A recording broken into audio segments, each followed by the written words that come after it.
Hi hello എല്ലാ കൂട്ടുകാർക്കും നമസ്കാരം. സീരിയൽ മാനിയ വെറൈറ്റി സ്റ്റോറീസിന്റെ ഏറ്റവും പുതിയൊരു വീഡിയോയിലേക്ക് എല്ലാവർക്കും സ്വാഗതം കേട്ടോ. അപ്പൊ ഞാൻ എത്തിയിരിക്കുന്നത് മാളികപ്പുറത്തിന്റെ നാളത്തെ ആ ഒരു സൂപ്പർ ഹിറ്റ് പ്രമോയൊക്കെ ആയിട്ടാണ്. അപ്പൊ നമുക്ക് നേരെ കഥയിലേക്ക് പോയാലോ. കഥ തുടങ്ങുമ്പോൾ തന്നെ നമ്മളെ കാണിക്കുന്നത് ദേവകിയമ്മയുടെ അടുത്ത് എത്തിയിരിക്കുകയാണ് മിനിയും ജയനും അനുപമയും കൂടി. അപ്പൊ 3 പേരും കൂടി വന്നപ്പോഴത്തേക്കിനും അമ്മ ചോദിക്കുകയാണ്, എന്താണ് പതിവില്ലാതെ 3 ആളും കൂടി? അനുപമ എന്തായാലും ഇന്നിവിടെ വരുമെന്നുള്ള കാര്യം അമ്മയ്ക്ക് അറിയായിരുന്നു. ഇന്ന് രാജീവന്റെ ജന്മനക്ഷത്രം അല്ലേ, അതുകൊണ്ട് തന്നെ അയ്യപ്പസ്വാമിയുടെ ക്ഷേത്രത്തില് നീരാഞ്ജനം നടത്തിയോന്ന് ചോദിക്കുകയാണ്. നടത്തിയായിരുന്നു അമ്മേ.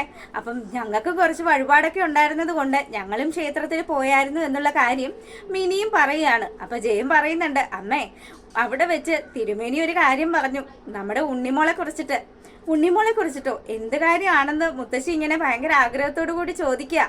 അപ്പോഴത്തേക്കിനും ജയം പറയുന്നത്, അമ്മേ ഉണ്ണിമോൾക്ക് നിലവിലുണ്ടായിരുന്ന ആ ഒരു ദാരിദ്ര്യ യോഗം അതെല്ലാം മാറിയെന്നും ഉണ്ണിമോൾ ഒരു വീട്ടിലേക്ക് ചെന്നതുകൊണ്ട് തന്നെ ആ വീട്ടിൽ ഇപ്പൊ നിലവിലുണ്ടായിരുന്ന പ്രശ്നങ്ങളെല്ലാം മാറി ആ വീട്ടിലെ പെണ്ണിന്റെ കല്യാണം മുടങ്ങിയിരിക്കുമായിരുന്നു. ഇപ്പൊ കല്യാണത്തിന് വേണ്ടുന്ന പണം എല്ലാം സെറ്റായി എന്നൊക്കെയാണ് പറഞ്ഞത്. തിരുമേനി പറഞ്ഞത് കൊണ്ട് തന്നെ ഞങ്ങൾ ആ കാര്യം പൂർണ്ണമായിട്ടും വിശ്വസിക്കുവാന്ന് പറയുമ്പോൾ മുത്തശ്ശി പറയുന്നുണ്ട്, ശരിയാണ് മക്കളെ, കേട്ട കാര്യങ്ങളെല്ലാം സത്യം തന്നെയാണ്.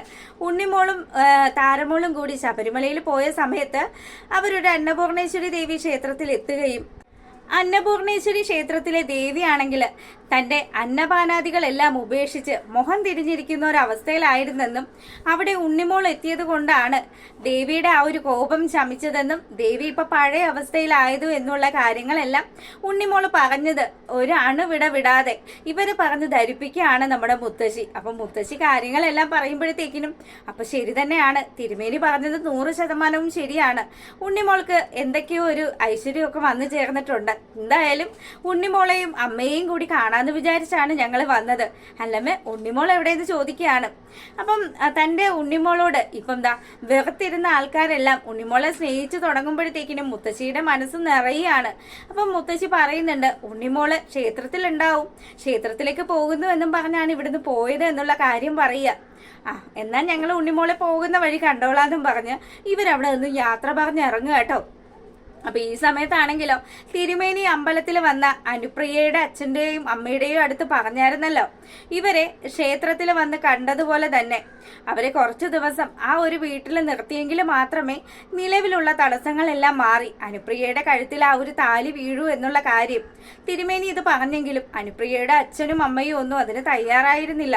അപ്പൊ അതുകൊണ്ട് തന്നെ അവർക്ക് എന്തൊക്കെയോ ഒരു ബുദ്ധിമുട്ടുള്ളത് കൊണ്ട് തന്നെ തിരുമേനി മനസ്സിൽ ഇങ്ങനെ വിചാരിച്ചു, പണം വന്നു കഴിഞ്ഞാൽ പിന്നെ മനുഷ്യരെ ഒന്നും മനസ്സിലാവില്ലല്ലോ, അതുകൊണ്ട് തന്നെ ഇനിയിപ്പം അവരെ അയ്യപ്പസ്വാമി തന്നെ കാത്തുരക്ഷിക്കട്ടെ എന്നുള്ള രീതിയിൽ.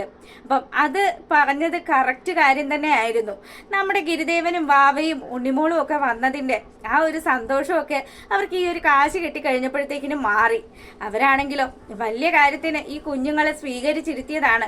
അപ്പം ഇപ്പൊ അവര് തന്നെ പറയുകയാണ്, മക്കളെ കല്യാണത്തിന് നേരത്തെ തന്നെ എത്തണം, അപ്പം നിങ്ങളെ 3 പേരെയും ഞാൻ കല്യാണം ക്ഷണിക്കുവാണ് എന്നൊക്കെ പറഞ്ഞ് അനുപ്രിയയുടെ അച്ഛൻ കുട്ടികളെ പതിയെ അങ്ങ് ഒഴിവാക്കി വിടുകയാണ്. അപ്പം ഗിരിദേവനാണെങ്കിലും വാവയാണെങ്കിലും കാര്യങ്ങളെല്ലാം അറിയാവുന്നവരാണല്ലോ, അതുകൊണ്ട് തന്നെ അവരിങ്ങനെ പതിയെ ഇങ്ങനെ അവിടുന്ന് പോവാൻ തുടങ്ങുകയാണ്. കുട്ടികൾ ആ വീട്ടിൽ നിന്നും ഇറങ്ങാൻ തുടങ്ങുന്ന സമയമാണെങ്കിലോ അനു അങ്ങോട്ട് ചെല്ലുകയാണ്. അപ്പം അനു ചെന്നിട്ട് പറയുന്നുണ്ട്, അന്ന് ശ്രീരാഘേട്ടനും ഞാനും കൂടി മണി കെട്ടാനായിട്ട് ഗിരിദേവൻ പറഞ്ഞില്ലേ, അപ്പം എന്തായാലും നാളെ ഞാനും ശ്രീരാഘേട്ടനും കൂടി ക്ഷേത്രത്തിലെത്താം, നിങ്ങൾ അവിടെ വരുമോ എന്ന് ചോദിക്കുകയാണ്.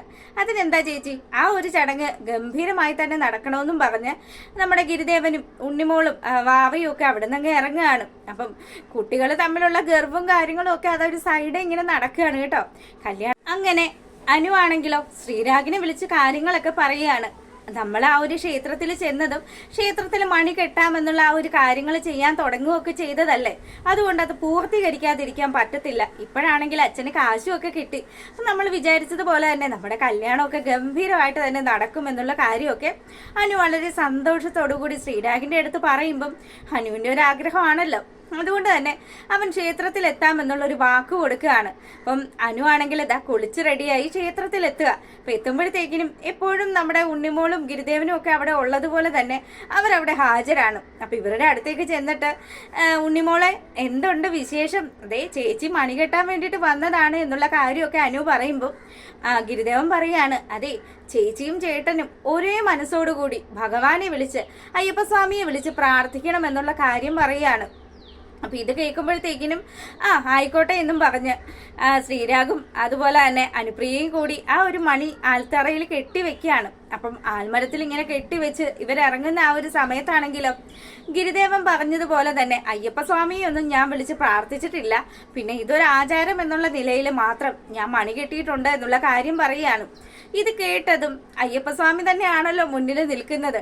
ഈ വിവരമില്ലാത്തവന്റെ വിവരമില്ലായ്മ ഭഗവാൻ ചൂണ്ടിക്കാണിച്ചു കൊടുക്കുകയാണ്.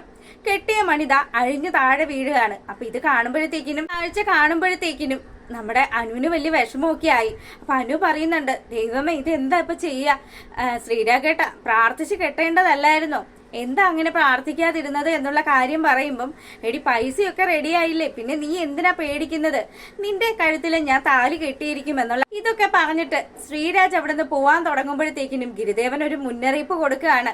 തടസ്സങ്ങളെല്ലാം പൂർണ്ണമായി മാറിയെന്ന് ആര് പറഞ്ഞു, ഇനിയും കണ്ണുനീര് വീഴാനുണ്ട് എന്നുള്ള കാര്യമൊക്കെ പറയുമ്പോഴത്തേക്കിനും ശ്രീരാജ് വളരെ പുച്ഛത്തോടു കൂടി ഗിരിദേവനെ നോക്കിക്കൊണ്ട് അവിടുന്ന് പോവുകയാണ്. അങ്ങനെ ക്ഷേത്രത്തിൽ നിന്നും മടങ്ങുന്ന നമ്മുടെ അനു അറിയുന്ന വാർത്തയെന്ന് പറഞ്ഞാൽ തൻ്റെ അച്ഛൻ വളരെ ഭദ്രമായി സൂക്ഷിച്ചിരുന്ന ആ പണപ്പെട്ടി വീട്ടിൽ നിന്നും മിസ്സാകുകയാണ്. അപ്പം ഇത് കേട്ടതും അനുവിന്റെ സകല നിയന്ത്രണങ്ങളും ഒക്കെ വിട്ടു. അവളിനി എന്ത് ചെയ്യും? ഒരുപാട് ആഗ്രഹിച്ചതാണ് ശ്രീരാജും ഒക്കെ ആയിട്ട് ഒരു ജീവിതം. പക്ഷെ എൻ്റെ അഭിപ്രായത്തിൽ ഇതുപോലെയുള്ള ഒരുത്തനെ ഒരിക്കലും കല്യാണം കഴിക്കരുത്. ഇങ്ങനെ എണ്ണി ശ്രീധനം മേടിക്കുന്ന ഒരുത്തനല്ലേ അവനെ നൈസായിട്ട് വിട്ടുകളയുന്നതായിരിക്കും നല്ലത്.